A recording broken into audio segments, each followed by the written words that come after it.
Check your phone. How many unread messages are sitting there right now? 10? 40? Maybe more. You almost never go more than a few hours without contact from another human being, even on a quiet day. Silence has become rare. Solitude is something you schedule, book, and pay for on a retreat, not something that simply finds you in the middle of an ordinary week. But there was a stretch in your species' history when there weren't enough people left on the planet to fill a single modern high school. Around 74,000 years ago, a supervolcano named Toba erupted on the island of Sumatra. It was one of the largest eruptions of the last 2 million years. Sulfur aerosols spread across the upper atmosphere and blocked sunlight for years afterward. Global temperatures may have dropped by several degrees. Forests thinned. Food chains that entire populations depended on collapsed in a matter of seasons. In 1998, geologist Stanley Ambrose proposed that this eruption pushed the human population through a genetic bottleneck, a period where breeding individuals dropped so low the entire species barely survived.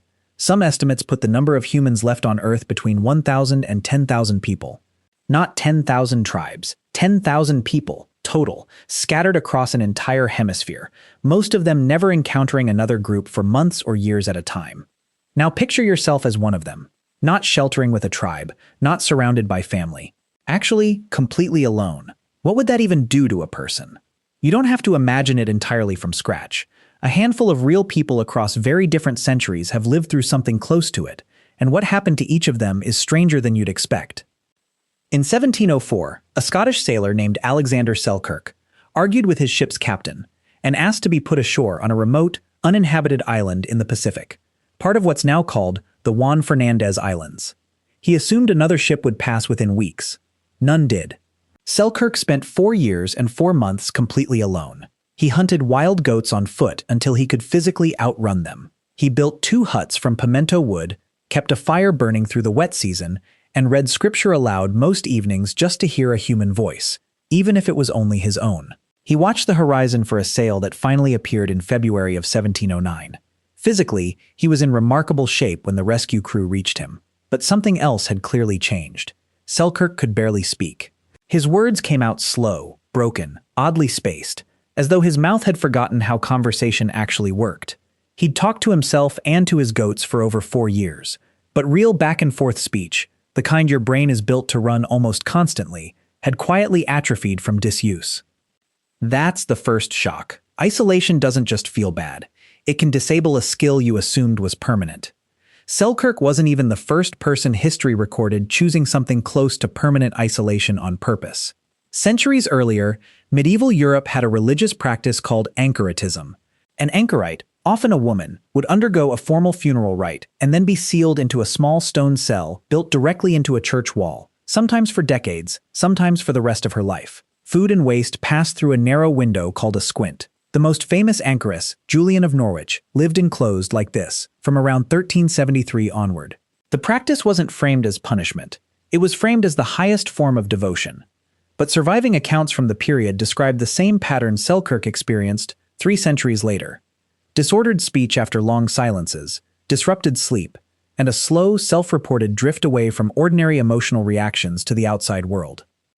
Here's the second shock, and it's more recent than you'd think.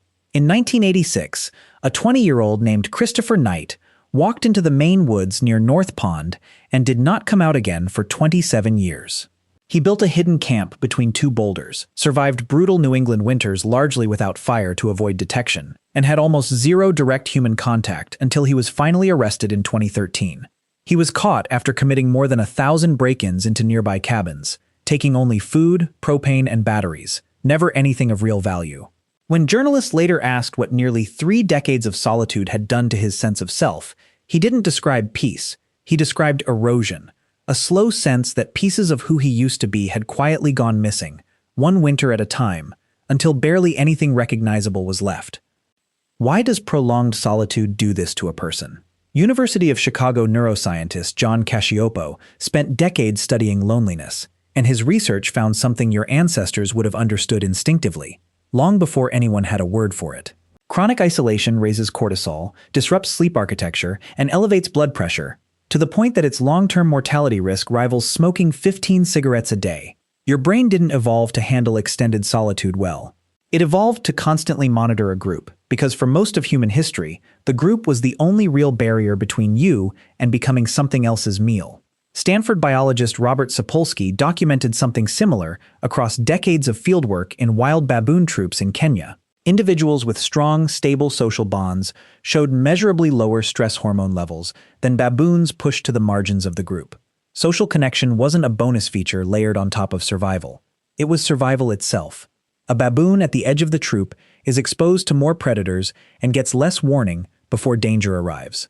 A human alone on the African savanna 74,000 years ago was in exactly the same position, minus the fur, and with far less margin for error. So picture the full scene. You wake up in a shelter you built entirely alone, because there was no one left to build it with you. You check the horizon for smoke out of pure habit, even though you stopped genuinely expecting to see any months ago. You talk out loud sometimes just to hear a voice, and then you notice how unfamiliar your own voice sounds after enough silence. Every decision is entirely yours.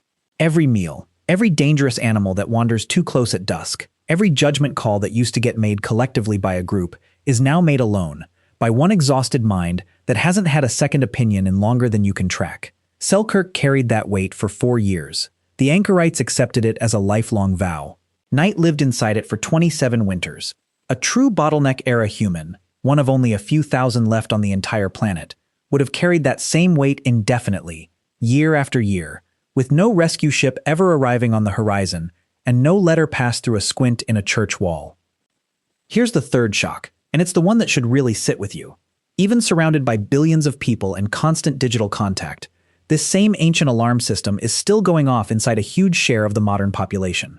In 2023, the United States Surgeon General released a formal advisory declaring loneliness a public health epidemic, reporting that roughly half of American adults were already experiencing measurable loneliness before the pandemic pushed that number even higher. The same advisory linked persistent loneliness to a roughly 29% higher risk of heart disease and a 32% higher risk of stroke. You can be one text message away from 100 people, sitting in a room full of coworkers or family, and still trip the exact same alarm that once meant you might genuinely be the last one left. That's the strange twist buried in all of this. The fear your body carries was never really about being physically alone. It's about being disconnected. Two very different things, wired into the exact same alarm. Your nervous system can't fully tell the difference between an empty island in 1704, a sealed stone cell in 1370, a hidden camp in the Maine woods in 1986, and a quiet, unanswered group chat in 2026. All four register the same way internally, because all four trip a warning system that's been running since long before Toba erupted, since before your species nearly failed to make it through that bottleneck at all. Check your phone again. That small, restless urge to look, that mild discomfort when it's been too quiet for too long, isn't a modern glitch in your wiring.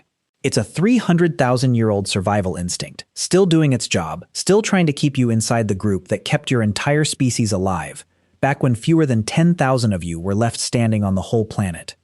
That's the story. If your brain just flinched at any of that, good. It's still mostly wild under there. See you in the next one.